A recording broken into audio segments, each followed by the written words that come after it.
Hey, what's up? My name's Aaron White. I'm a realtor in Katy, Texas, and in today's video, we're going to be going through the TREC 1-4 contract. That's the sale of a single family home or up to 4 units in a house.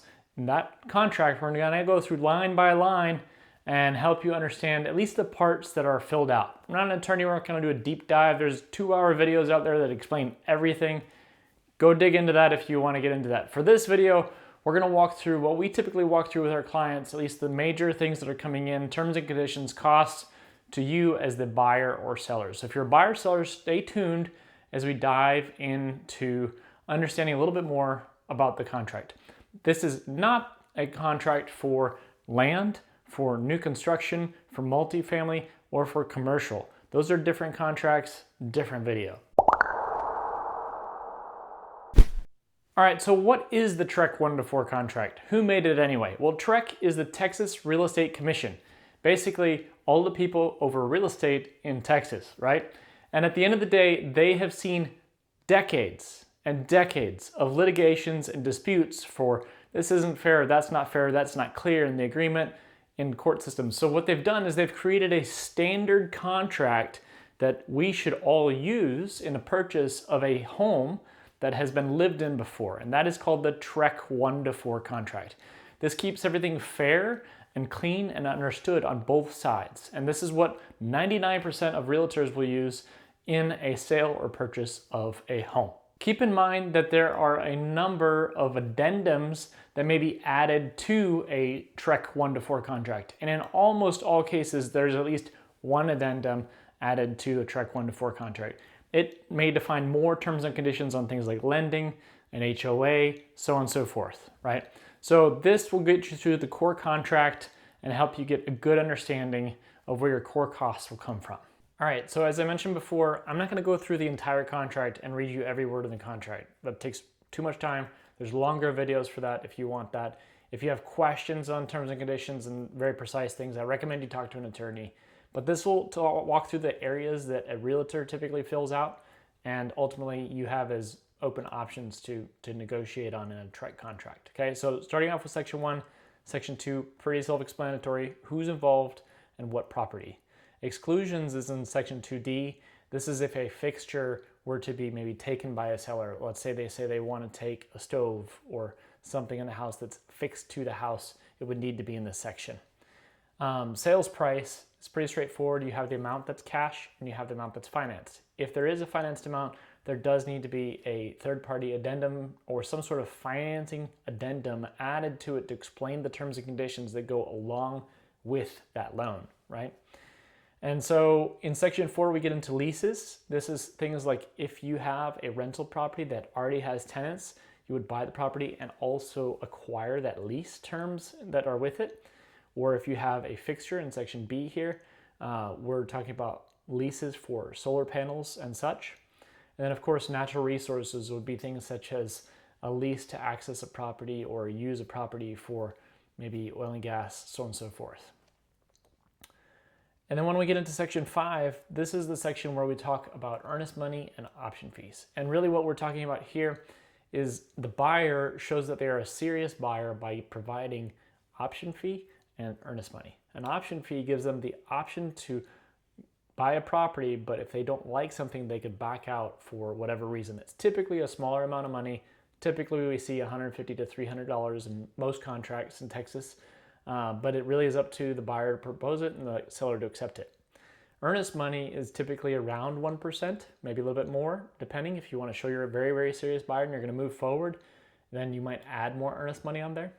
And earnest money simply states that after the option period, the money that's in earnest money is kept by the seller if for some reason they didn't follow through with that purchase, right? So when a contract is signed, the buyer will give, typically in about 3 days, the money to an escrow officer. An escrow officer is typically the title company, but not always. So make sure you read in here, what is the escrow agent and where are they located, so that you know how to contact them and give them the option money and that earnest money very quickly and secure that contract. It is not under contract until both the contract have been signed and the money has been provided to secure that position. And of course, if they wanted to add additional earnest money after a specific time frame, they could do that too. So termination of option period, this is the time, usually a number of days, often 7 to 10 days, where the buyer can back out should they find something maybe in an inspection report that isn't quite what they expected. In the title policy and survey section, we cover several things related to a free and clear title for the buyer, right? If you're buying a property, you want to know that you actually own it and there's nothing encumbering that property. And what I mean by that is things like liens, right? You also want to make sure that maybe there's no far removed cousin that claims they have ownership to that house and they weren't involved in the sale, they were kind of snuck out, right? And so this is what those insurance policies will cover. It's a one-time payment. Typically, it's about 0.7 to 0.9% of the purchase property of a home. And traditionally, the seller pays for it because they are basically ensuring that the property they own is free and clear and it's of good standing, right? So the seller often will have some sort of say in which title company they prefer to be used, but the buyer is the one that will fill in which title company is with the offer of this contract. Make sure it's a reputable title company and that they know what they're doing. And if you have a real estate agent, I'm sure they know a good title company to work with. It also covers things around the survey. And this is really important because the survey, it basically outlines where the property lines are and do you have anything that may be over that property line. Maybe it's a neighbor that has a building or structure that came over your property line, or you may have something that's over their property line, right? Either of these can just get tricky and more complicated to handle when you're going into that situation, right? A common one could be a shed out in the backyard, and maybe it's slightly over the boundary line. So they'll have a survey done, and in this section here for survey, it's gonna outline several things, right? So section C1 in this section here, the first option is going to be basically the seller will provide the existing survey. If the existing survey is accepted by the lender and accepted by the title company, then no one pays for a survey. We're good. The old one was deemed good enough.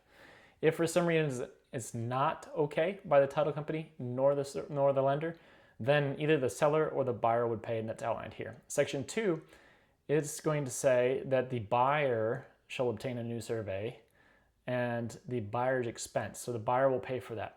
Section 3 would be the seller that pays for that one. So depending on the check there, that's who pays for those. Objections. So if there is some sort of encumbrance, the section D is going to outline how much time that the buyer has to object to some of those terms and conditions. In other words, it was unknown that something was over the survey line. Therefore, they have X amount of time to, push back or say, I'm going to back out. And the second piece here is that they can say, if this activity that I want to use this property for is not permitted, then I could back out, right? So an example of that might be a rental property investor wants to buy a rental property. They find out that the townhome that they're in doesn't permit the use of rentals, and that would be not a good deal for them, right? So they found that out later by reading, terms and conditions of the HOA or whoever's the governing body of that, then that would be outlined there. Then we get into the section 2 here, membership in a property owners association. The property is or is not part of an HOA. And then if it is part of an HOA, you're gonna have an addendum outlining who's gonna pay what for that in a separate document. As we keep moving along here, at the end, you see a section 11, which is required notices. The most common notice in here is the MUD district notice in the Houston area and Katy, Texas area. This is basically who delivers water to your house. And oftentimes this could be a third-party company that does that. It's not necessarily always a government body, and that outlines that disclosure that'll be added. When we get into property condition, it's really important that you always disclose issues with a property. If you're a seller, it can actually protect you to disclose what is wrong with the house by acknowledging in the seller's disclosure what is wrong with it. If you're a buyer, it's good to read the seller's disclosure because it's important to understand the condition of the home that's in and any repairs that might need to be made. So this section says the buyer has received the notice. This is if they've delivered it beforehand. This section and section 2 of 7 here, we'll see that the buyer will deliver it within X number of days.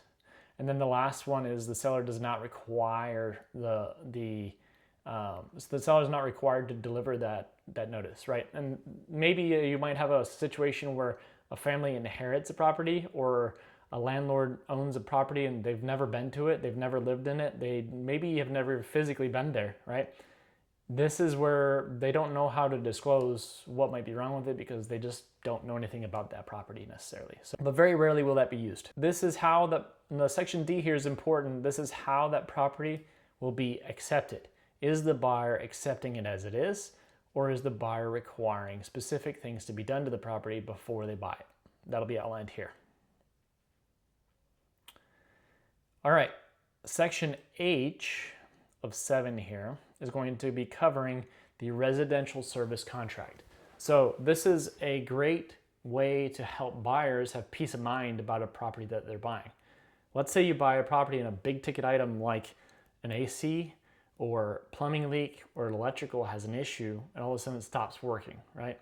Well, the residential service contract would help cover that. It's more commonly known as a home warranty, right?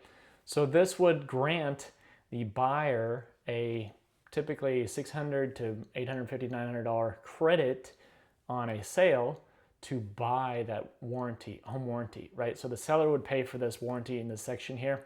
The dollar amount's added in there and the buyer would shop for it, and that title at closing, that will be paid.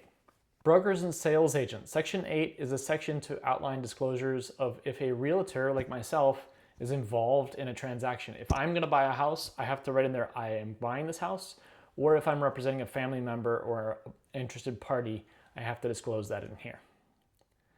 Section 9 outlines the closing date. And as we continue on here, we start talking about possession, okay? Now possession is when you buy the property, is when you actually physically take over that property, right? And move in. And it's saying two options here. One is upon closing and funding, and one is according to a temporary residential lease. And this is different from the lease section that we saw on the first page of that contract, because a temporary residential lease is in the scenario where you buy the house and the family that's in there right now says, hey, we want to accept your offer, but we want to ask that we can live here for maybe a couple more weeks so that we can close on our next house with the funds from the first house and go forward. We already have the house all picked out. We just want the 2 extra weeks to move and, you know, whatever. You'll come and see this near school season. When school's wrapping up, they may ask to stay there till the end of school and then move out and go from there. So this is one term and condition that you as a buyer can provide if your agent's asking the right questions to the listing agent to find out what's important to the seller. Maybe they have to even take a slightly lower price if that is a big ticket item for them, or maybe a big cost if they're gonna have to go rent somewhere else, right? All right, as we continue here, this is a special provisions section. This should be filled out by a real estate attorney. You have some sort of adjustment to the TREC contract that would go in here, or to an attachment on this document. Attorney should advise you on that. Settlement and other expenses. So this is a section I see either A, misunderstood frequently. A seller might misunderstand what the section means, and maybe they get to the closing table and they find they weren't making as much money as they thought they might, right? And then B, it can be a great way to maybe even make a little bit more money as a seller if you're savvy on how this could be positioned, okay? So let me explain how this works. This is basically money that you can provide to the buyer to pay closing costs. Things like, you know, insurance, lender points, so on and so forth. They have a lot of things they have to pay for when they buy your house as a seller. So if you can help lower the cash to close, maybe that buyer is okay increasing the price to then pay a higher price, ultimately more dollars in your pocket, because they're financing a lot of that extra cost, right? And so this is kind of a good tool that you can use to negotiate a win-win for a buyer and a seller. It's just important that you understand this is coming out of the proceeds of the house the seller would have received at closing, and that you understand the win and reward on either side of this. So if you have any questions, reach out to your agent if this is on your contract. As we continue on here, there's a lot of information. It's really important to read all this. I'm breezing through only because there's no blanks in here, not because it's not important. As we get into the end, there's where should the notices be delivered, and then also that's really important if you have any addendums that are added or attached to this contract that you check the relevant box in here. The most common ones are third-party financing addendum and one for a homeowners association in Houston, Texas and Katy, Texas area. Almost everywhere has an HOA. So having the terms and conditions understood as regard to the lending and the funding, and if the buyer can or cannot back out due to any of those clauses, are all outlined in those addendums. I hope this helps you understand the TREC 1-4 contract. Whether you're buying or selling a property, reach out to us if you have any questions. Be happy to walk you through what your contract means and help you along the process. We'll see you at the closing table.